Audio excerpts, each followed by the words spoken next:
Assalamualaikum warahmatullahi wabarakatuh. Bismillahirrahmanirrahim. Ashhadu an la ilaha illallah wa ashhadu anna Muhammadur Rasulullah. Allahumma salli ala sayyidina Muhammad wa ala ali sayyidina Muhammad. Rabbi israh li sadri wa yassir li amri wahlul 'uqdatam min lisani yafqahu qawli. Amin. Bismillahirrahmanirrahim. Salam hormatku, salam kangenku, salam ta'zimku buat para sahabat-sahabatku tercinta, jamaah uripi Allah dimanapun Anda berada, baik yang ada di dalam ataupun yang ada di luar negeri, Alaska, Thailand, Brunei, Singapura, Malaysia, dan di dalam negeri sendiri. Semoga kita semua senantiasa di dalam lindungan Allah Subhanahu wa Ta'ala. Amin ya Rabbal Alamin. Sebelum kita awali di malam yang lagi hujan ini, kebetulan kami berlokasi saat ini malam 31 Desember 2001 ini. Kami berada di Danau Toba. Marilah kita gembahkan bersama kalimat-kalimat thayyibah di dalam hati kita. Subhanallah walhamdulillah wa la ilaha illallah wallahu akbar wa la hawla wala quwwata illa billahil aliyil azim. Sadaqallahul azim. Kajian di malam ini tentang mata dewa. Mata dewa. Mata dewa berarti pandangan matanya dewa, pandangan matanya Tuhan, pandangan matanya Allah yang bersifat basirah. Alhamdulillahirabbil alamin. Selama ini kita manusia termasuk saya, selama ini kita buta dengan mata dewa, dengan mata Tuhan, dengan mata Allah.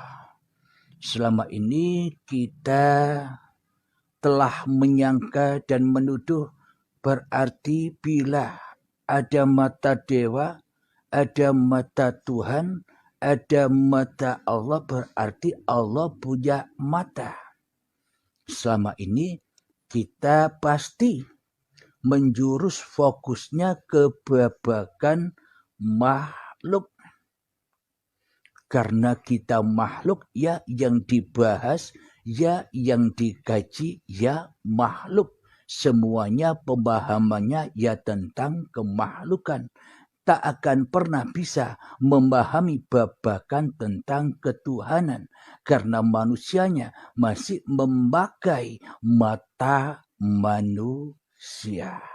Karena manusianya yang merasa wujud, karena manusianya yang merasa hadir di dalam hatinya, karena manusianya yang masih merasa hidup, dan karena manusianya yang masih merasa berkuasa, maka ya seluruhnya di dalam genggaman dan kekuasaan manusianya. Yang ada hanyalah mata penglihatan manusianya. Maka manusianya takkan pernah bisa menembus mata dewa, mata Tuhan mata Allah. Alhamdulillahirabbil alamin. Sama dengan sebuah pertemuan, sama dengan sebuah penyaksian, sama dengan sebuah penghadapan manusia kepada yang menciptakannya. Jadi pemahamannya bukan pertemuan, bukan persaksian, bukan penghadapan ala manusia yang bertemunya antara satu manusia dengan manusia yang lain. Contoh ibarat atau kiasan perjumpaan, persaksian, pertemuan kepada Tuhannya. Yakni pertemuan atau persaksian penghadapan manusia kepada Tuhannya bukan seperti antar makhluk yang harus ketemu. Jadi hakikat bertemu, berjumpa dan menyaksikan Tuhan ketika diri kita sudah tak bisa menyaksikan apa-apa lagi. Ketika kita sudah tidak bisa menghadap apa-apa lagi. Itulah yang dimaksud pertemuan.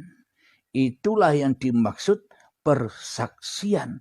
Dan itulah yang dimaksud perjumpaan alias mi'raj alias wusul alias mijil alias tajalli alias sampai. Itulah yang dimaksud persaksian. Ketika manusianya sudah kembali kepada alam kesejatian diri manusianya yang tak wujud. Alam kesejatian diri manusianya yang tak hidup. Alam kesejatian manusianya yang tak punya kuasa apapun, yakni Adam. Itulah yang dimaksud pertemuan. Seperti pertemuan antara sang dalang dan wayangnya. Ketika wayang sudah tidak bisa apa-apa lagi. Jangankan sang wayang bisa apa-apa, menyaksikan dirinya sebagai wayang saja sudah tidak bisa lagi, apalagi menyaksikan sang dalang. Jadi manusianya sudah tak mampu lagi melihat diri manusianya, kecuali diri Tuhannya, apalagi manusia bisa menyaksikan Tuhannya. Tidak bisa. Karena manusia menyaksikan dirinya saja tidak bisa, apalagi menyaksikan Tuhannya. Maka dari itu Nabi Musa ketika ingin berjumpa dengan Tuhannya, maka tersungkurlah Musanya. Baru itulah yang dinamakan persaksian. Nabi Muhammad ketika berjumpa dengan Tuhannya, Muhammad bukan kau yang melempar, aku yang melempar. Muhammad bukan kau yang memanah, aku yang memanah. Itulah yang dimaksud perjumpaan. Itulah kiasan-kiasan di dalam mengarungi bahtera, mengarungi samudra ilmu hakikat dan makrifat. Jadi itu pun berlaku pada kajian malam ini, yakni mata dewa, persaksian Tuhan kepada zatnya sendiri dan persaksian Tuhan kepada apapun yang telah diciptakannya. Inilah yang dimaksud syahadat itu. Bukan persahadatan manusianya, bukan persaksian manusianya, yakni persyahadatan dan persaksian Tuhan sendiri atas manusianya. Maka seluruh apa yang dikerjakan manusianya pasti kembali pulang kepada Tuhannya. Itulah alam lillahi ta'ala. Ketika manusianya sudah ya ayyuhalladzina amanu udkhulu fis-silmi kafah. Wahai orang-orang yang beriman, masuklah ke dalam agamaku, agama keselamatan, agama kepasrahan. Ketika kau pasrahkan dirimu, ketika kau pasrahkan hidup dan badanmu, ketika kau pasrahkan harta-harta yang kau kumpulkan, ketika kau pasrahkan urusan-urusan duniamu, ketika kau pasrahkan amal-amal ibadahmu, ketika kau pasrahkan ilmu-ilmu yang telah membelenggu hatimu, itulah yang dimaksud perjumpaan.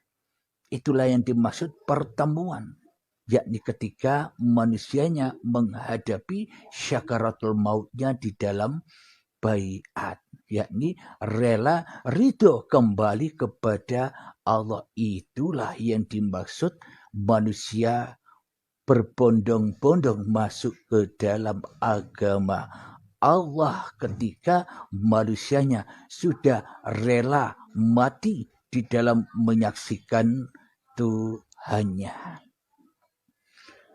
Alhamdulillahirrabbilalamin. Selama ini kebanyakan manusia melihat diri manusianya. Manusia menatap dengan mata manusianya, maka takkan pernah bisa menyelami mata dewa, mata Tuhan, mata Sang Pencipta. Kenapa? Karena manusianya masih menjadi Tuhan di dalam hatinya. Akhirnya manusianya bertemu dengan alam-alam imajinasinya. Akhirnya manusia bertemu dengan alam-alam halusinasinya dengan ilmu-ilmu dan amal-amal yang dikerjakannya. Sehingga manusia membangkitkan iblis dan setan di dalam amal dan ilmunya. Karena di dalamnya manusia merasa bangga dan merasa mulia dengan apa-apa yang diamalkannya, sehingga membangkitkan iblis dan setan sebagai khodamnya untuk membantu kesaktiannya. Akhirnya manusianya masuk ke dalam alam mukasyafah atau alam karomah.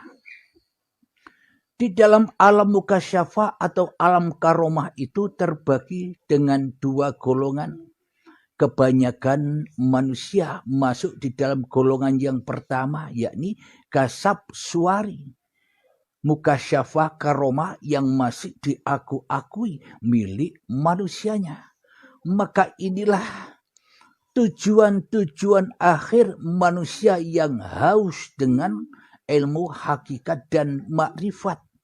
Karena sampai di dalam alam mukasyafah, karena sampai di dalam alam karomah, sampai di dalam alam kesaktian, manusia sudah merasa sampai ke alam ilmu hakikat dan ilmu makrifat. Selama ini kan kita melihat para wali, para aulia Allah itu kan sakti-sakti. Jadi kita menganggap untuk menjadi para waliullah, untuk menjadi para kekasih Allah itu harus wajib sakti. Kalau tidak sakti bukan waliullah.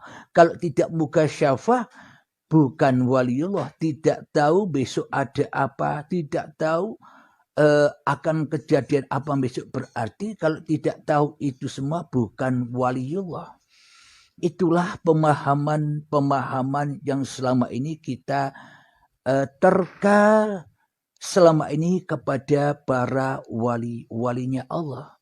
Karena kita sudah terdoktrin dengan cerita-cerita, dengan dongeng-dongeng, apalagi cerita di YouTube, di TV-TV yang mengisahkan para wali-wali yang sakti-sakti itu. Jadi doktrin kita, dogma yang ada di dalam hati kita, wali itu ya sakti. Jadi manusia ketika sudah bertemu di dalam kesaktian alam mukasyafah dan karomahnya, kebanyakan manusia jatuh terlungkup di dalam kasab suwari, yakni kasab atau karomah yang masih diakui sebagai milik manusianya. manusianya merasa bangga dengan apa yang sudah digapainya. Manusia merasa mulia dengan hasil-hasil jeripayahnya mendapatkan kesaktian-kesaktian itu. Bisa tahu isi hatinya orang lain. Bisa tahu kejadian apa besok, lusa, dan nanti ada kejadian apa. Sehingga manusianya sudah menyerupai Tuhannya di dalam hatinya. Pertambah mukasyafahnya, pertambah karohmahnya, semakin bertambah bangga dan sombongnya ia kepada Tuhannya. Karena manusianya masih berkhodamkan di sisi iblis dan setan di dalam hatinya. Jadi manusia masih menggunakan mata iblis atau mata setan untuk menyaksikan apapun isi alam dunia ini. Baik alam dunia ataupun alam gaibnya yang dirasakan menggunakan mata setan, mata iblis.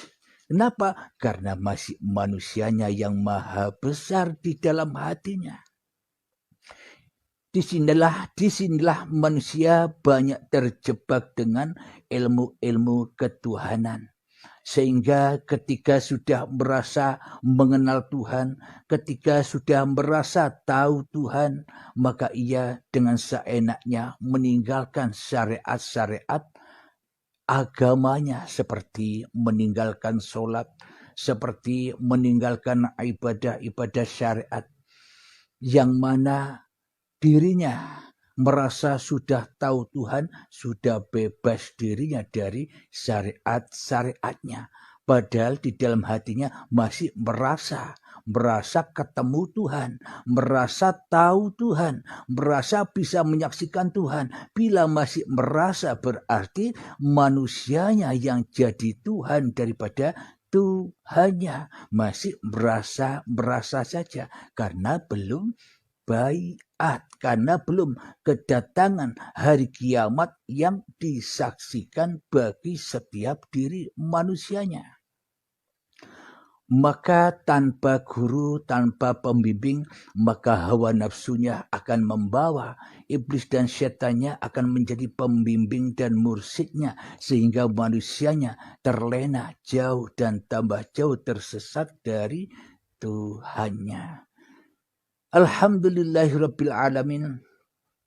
Sebelum kita lanjutkan, marilah kita berlatih dahulu di dalam mengheningkan cipta 3 menit. Semoga kita bisa menemukan mata dewa, sehingga kita bisa membinasakan, bisa menghancurkan, bisa merusakkan, bisa meninggalkan mata-mata iblis dan setan yang selama ini memata-matai Allah. Karena iblis dan setan tidak akan pernah rela, iblis dan setan tidak akan pernah ridho bila Allah yang jadi Tuhannya di dalam hati kita semua selama ini. Bismillahirrahmanirrahim. Mengheningkan cipta, mulai, silahkan.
Alhamdulillahirrabbilalamin. Mengheningkan cipta selesai. Mari bersama kita melanjutkan menyusuri mata dewa, mata Tuhan, mata Allah. Jadi kiasan mata dewa, mata Allah, mata Tuhan bukan seperti yang kita pahami selama ini. Jadi ketika manusianya masih menjadikan iblis sebagai mata-matanya, bila manusia masih menjadikan setan sebagai mata-mata untuk penglihatan manusianya, maka selamanya manusia takkan pernah bertemu dengan mata dewa, mata Tuhan, mata Allah. Karena manusianya masih yang merasa memiliki mata dan kehidupan serta badan ini, bagaimana mungkin bisa ketemu dengan mata dewa, bertemu dengan penglihatan persaksian Tuhannya kepada dirinya, maka semuanya takkan pernah bisa teraplikasi di dalam hati manusianya, karena manusianya masih merasa bisa bersyahadat kepada diri manusianya dan merasa manusianya bisa bersyahadat kepada segala sesuatu yang kita saksikan selama ini.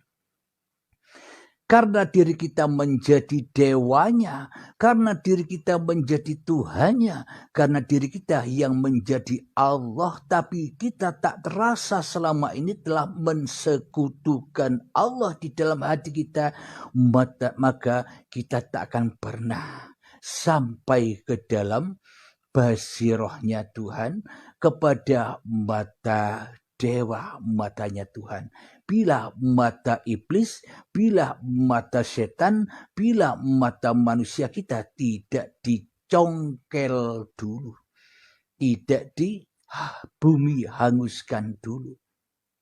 Kekuasaan, kehadiran, kewujudan diri manusianya di dalam hatinya. Jadi selama ini kita di dalam kehidupan ini, di dalam penglihatan, pendengaran, dan di dalam perasaan ini masih memakai matanya iblis dan setan.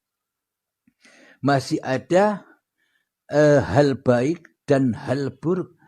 Ada taat, ada maksiat.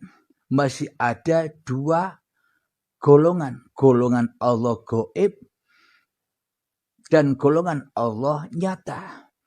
Kita selama ini masuk kepada golongan Allah maha gaib, yang maha nyata masih iblis dan setannya di dalam hati kita.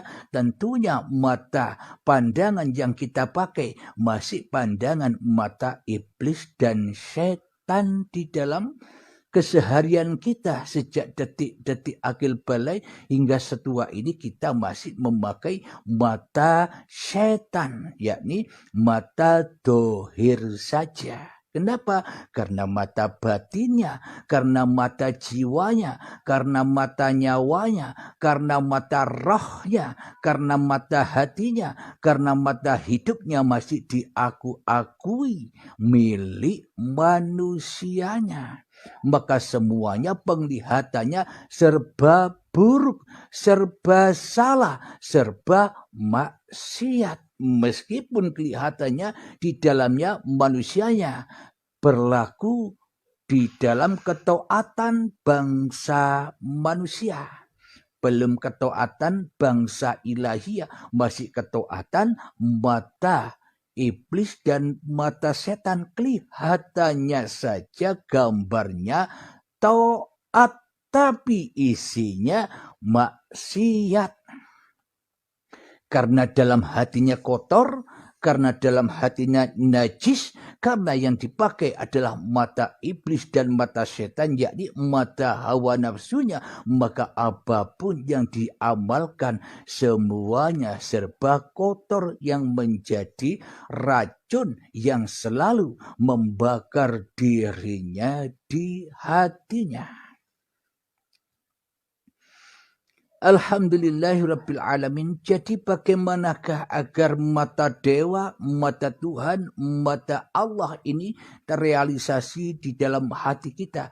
Ya buang mata-matamu, buang mata iblismu, buang mata setanmu, buang mata hawa nafsumu, buang mata kemanusiaanmu di dalam hatimu, yakni di dalam kiamat. Kiamatkan, hancurkan langit dan bumi kita, hancurkan hidup dan badan kita. Maknanya bukan dihancurkan, maknanya dipersembahkan kembali kepada pemiliknya. Seperti di dalam ayat Bismillahirrahmanirrahim. Ya ayyatuhan nafsul mutmainnah, wahai jiwa-jiwa yang tenang. Siapakah mereka yang jiwanya tenang? Mereka yang sudah tenggelam di dalam mata dewa, tenggelam di dalam mata Tuhan, tenggelam di dalam mata basirohnya Sang Pencipta. Karena itulah mereka bisa tenang, jiwanya tenang, nyawanya tenang, hatinya tenang, rohnya tenang, dan kehidupannya tenang. Kenapa? Karena sudah di dalam mata dewa, karena sudah kembali kepada yang menghaki atau yang memilikinya, kembali kepada lillah. Bagaimana cara supaya hati kita semua bisa tenang? Maka irji'i ila rabbiki radiyatan mardiyah.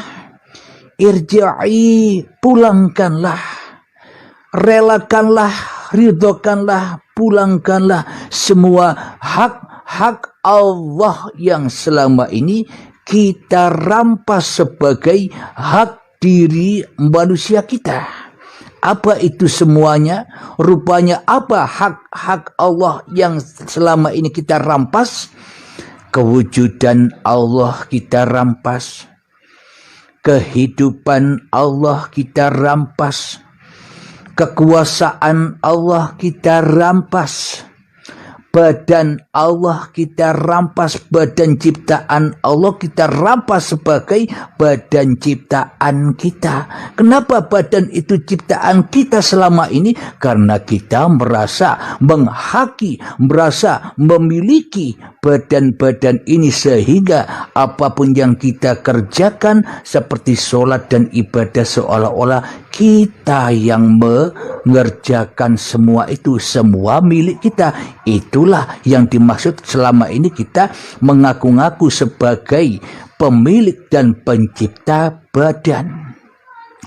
Maka kembalikanlah dengan rela dan ridho semuanya kepada Tuhanmu yang telah menciptakan kamu, Tuhanmu yang telah mewujudkan kamu, Tuhanmu yang telah menghidupkan kamu, Tuhanmu yang telah menguasaimu, Tuhanmu lah yang telah memperjalankan kamu. Kembalikan semuanya total jenderal.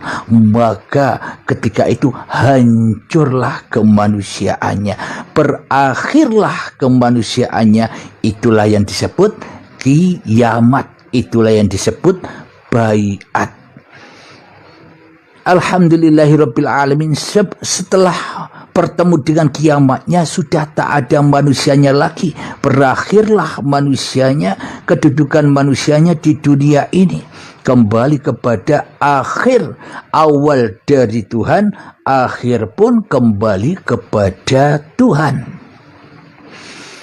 Kemudian bangkitlah manusianya, yakni bangkit kesadarannya, bangkit jiwanya, bangkit hatinya, bangkit rohnya, bangkit hidupnya, yakni bangkit kembali kepada uripe Allah, dari alam linas kembali ke alam lillahi ta'ala.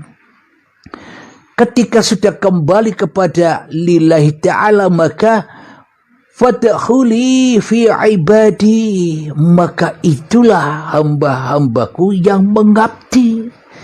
Jadi yang dikatakan menyembah dan mengabdi itu orang-orang yang kelihatan sholat, ibadah, puasa, berderma, sedekah, berbuat baik, sholawatan, baca Al-Quran, menghafal Al-Quran, sholat duha, sholat tahajud, berdoa dan sebagainya. Bukan itu hamba yang mengabdi. Apapun amal yang kita amalkan, bila hati kita masih jadi Tuhan, ya bukan mengabdi, itu masih maksiat. Bukan mengabdi kepada Tuhan, tapi mengabdi kepada mata setan, mengabdi kepada mata iblis, mengabdi kepada hawa nafsunya sendiri selama ini. Jadi belum masuk agama Tuhan, belum pulang kembali kepada Tuhan, maka hancur semua apa yang diupayakannya. Jadi kita sudah tahu yang sebenar-benarnya mengabdi itu yang mana. Babakan lahiriah atau batiniah. Karena manusia, iblis dan setan melihat dohirnya. Mata setan, mata iblis menyaksikan dohirnya. Tapi mata dewa, mata Allah, mata Tuhan menyaksikan laku akhlak hatinya. Bila suci hatinya, maka sucilah apa yang digerakkan badannya. Bila hatinya masih najis, yakni masih menjadikan mata iblis dan mata setan sebagai tuhannya, yakni hawa nafsunya, ya semuanya najis. Ibadahnya najis, amalnya najis, kebaikannya najis, semuanya tipu-tipu muslihatnya iblis dan setan saja. Memang seolah-olah kita melakukan sholat, ibadah dan sebagainya, seolah-olah itu pengabdian. Memang itu pengabdian, tapi pengabdian kepada siapa? Pengabdian kepada iblis dan setan yang ada di dalam surganya iblis dan setan, yakni dunia. Itulah surganya iblis dan setan. Manusia melakukan sholat, manusia melakukan ibadah, ujung-ujungnya supaya hidupnya nyaman di dunia, supaya banyak rezekinya, supaya banyak uangnya, supaya disanjung oleh manusia sehingga mapan kehidupan dunianya. Itulah tujuan-tujuan hamba, tujuan-tujuan mata iblis dan mata setan, agar disaksikan manusia sebagai orang yang mulia. Dan iblis dan setan membangga-banggakan dirinya kepada manusia lain, karena masih di dalam surganya iblis yang penuh dengan cinta-cinta dunia.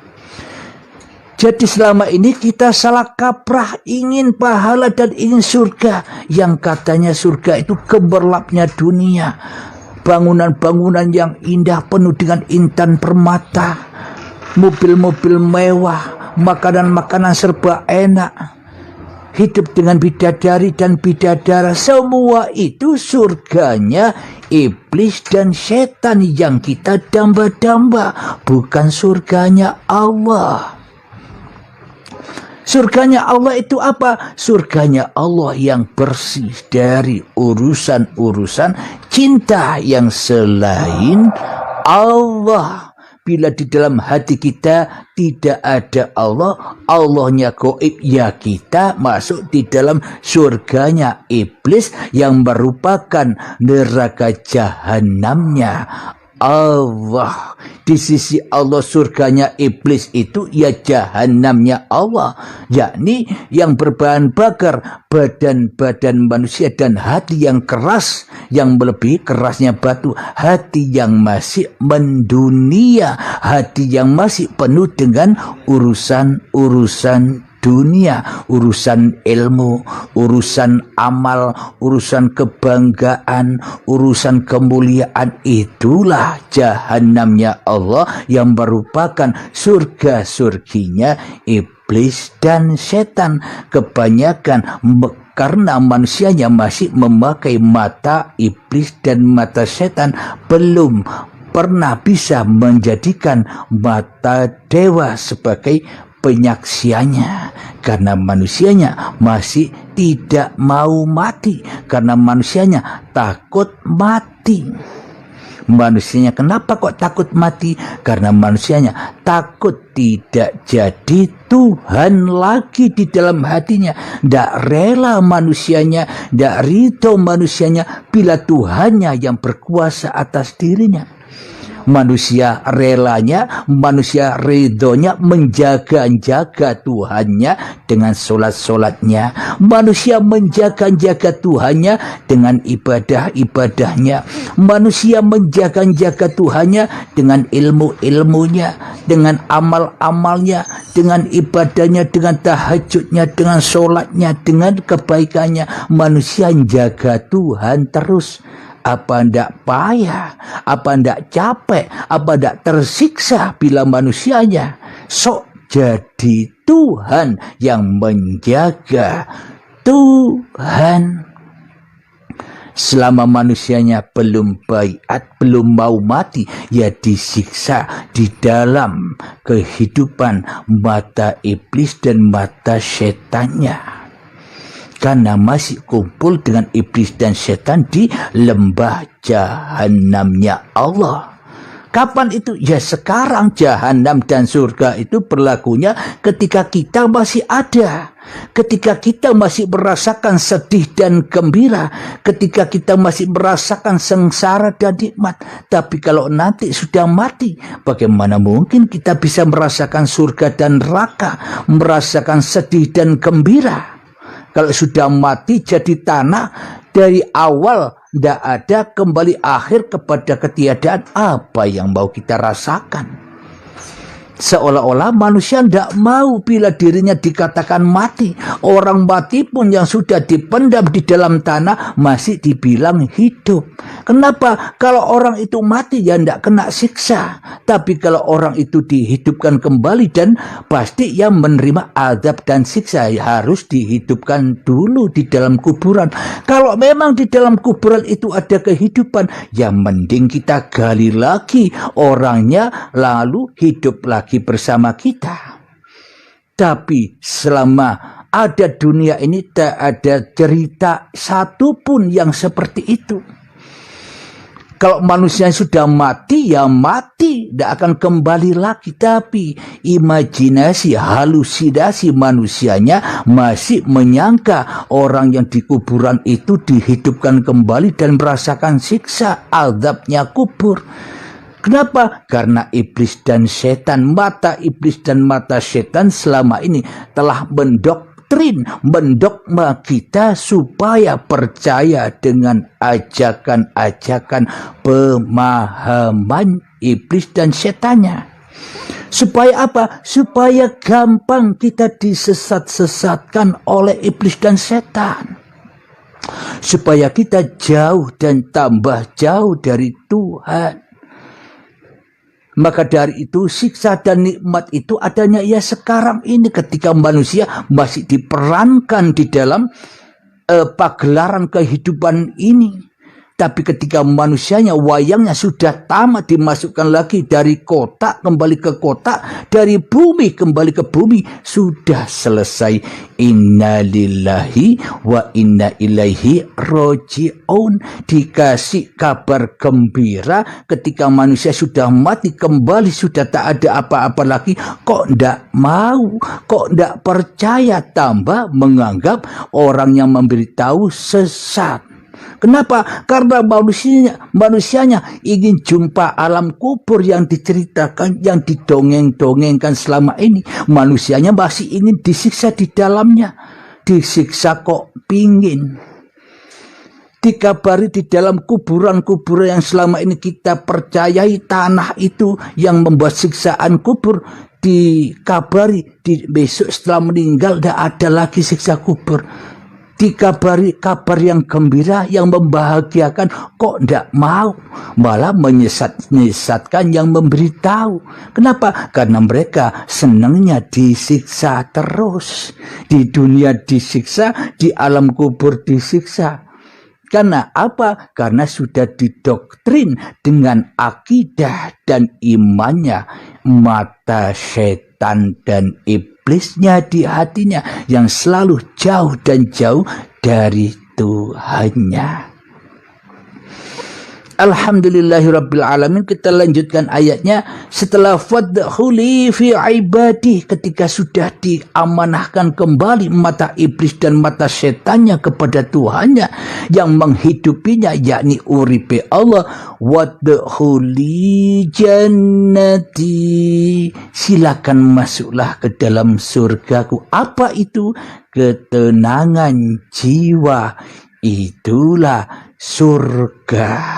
Ketika sudah tak ada lagi kontradiksi di dalam hati kita, ketika kita sudah tidak lagi menanggung kodok dan kodar, sudah tidak membantah apapun yang diperlihatkan Allah kepada dirinya, bahwa semua itu baik buruk, taat maksiat, apapun yang terjadi di dunia ini, yang dihadapkan hanyalah kemanapun kau hadapkan wajahmu, disitulah aku. Itulah kodok dan kodarnya Allah ketika manusianya sudah baiat, sudah ketemu dan beriman kepada hari kiamat, hari akhirnya, maka bangkitlah manusianya menyaksikan ayat-ayat Allah. Itulah yang dimaksud mata dewa. Kemanapun kau arahkan pandanganmu, kau arahkan telingamu, kau arahkan perasaan hatimu, disitulah uripe Allah. Bila tak ada uripe Allah, semuanya takkan pernah ada. Alhamdulillahirabbil alamin. Itulah yang dimaksud mata dewa. Semoga saya pribadi dan semoga kita semua senantiasa diberi kepahaman oleh Allah Subhanahu wa taala. Amin ya rabbal alamin. Sebelum kita akhiri, marilah kita kemahkan salawat dalimin daf'ul bala. Allahumma salli ala sayyidina Muhammad wa asghili zalimin bizalimin. Allahumma salli ala sayyidina Muhammad wa asghili zalimin bizalimin wa ahrijna min bainihim salimin